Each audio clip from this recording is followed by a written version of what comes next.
What is up, guys, and welcome back to another episode. Last time we had 10 things you didn't know about Batman. Someone suggested Spider-Man, so here you guys go. Number 10, Spider-Man's parents. If you have watched the movies or read the comics, then you already know that Peter was raised by Aunt May and Uncle Ben. Almost everyone knows that Peter's parents went missing and they are assumed dead, but what some people don't know is what really happened to them. Heroism must run in the family because Richard and Mary Parker were agents of S.H.I.E.L.D. They saved many lives, including X-Men's most iconic character, Wolverine. When Wolverine was held captive by Hydra, he was rescued by Mary and Richard. After their mission, they discovered that Mary was pregnant. Sadly, his parents never had the chance to watch him grow up and become an adult.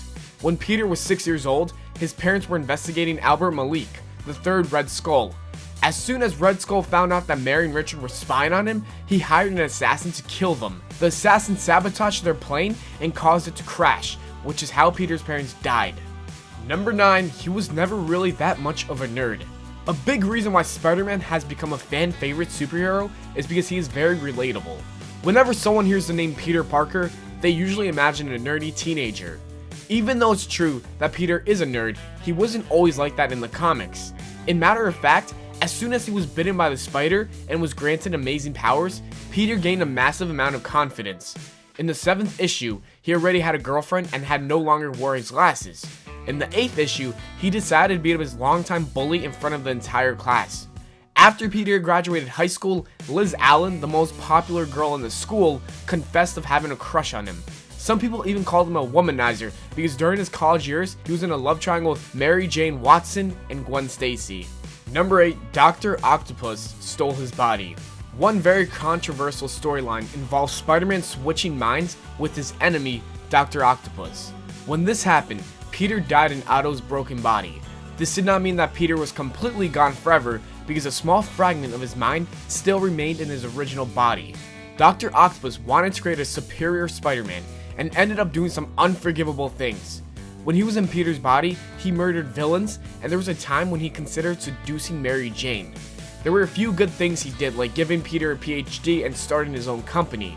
No one around Peter realized that he was acting like a completely different person. It took one whole year, but Peter finally managed to gain back control of his body.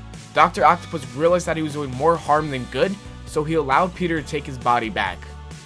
Number 7, he unmasked himself during Civil War. Almost every fan was surprised when Peter decided to join Iron Man's side because that would mean that he supports the Superhero Registration Act.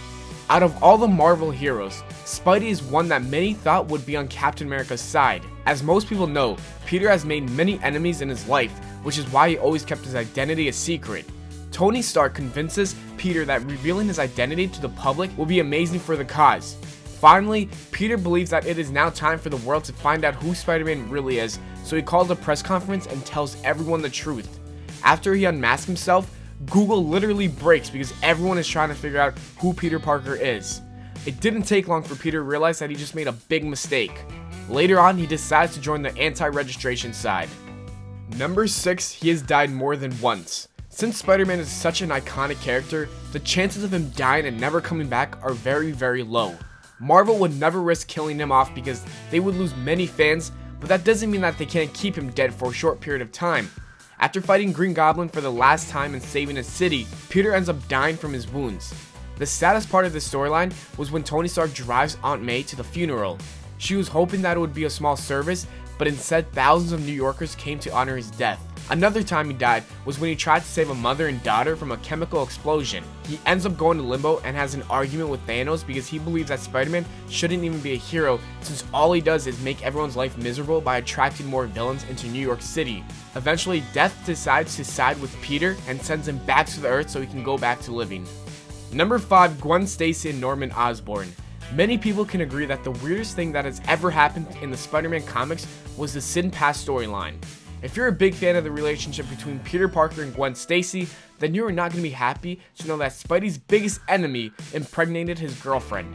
That's right, Gwen cheated on Peter and had sex with Norman Osborn, also known as the Green Goblin.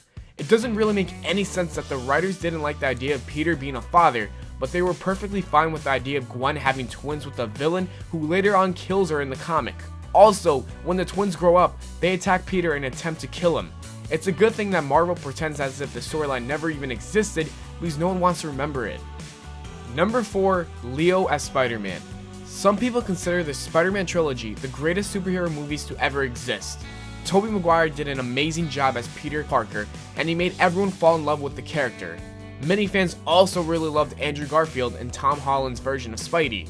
A long time ago, James Cameron, the director of Avatar, had plans to make a Spider-Man movie, but sadly, he never had the chance to make the film. If Cameron did make the movie, he said that his number one choice for Spidey would have been Leonardo DiCaprio. Tobey, Andrew, and Tom all did an amazing job as Peter, which is why it is very hard to imagine Leonardo DiCaprio as Spider-Man. Since Leo is such a talented actor and played many major roles in so many popular movies, it's fair to say that he would probably have done a great job as Spider-Man.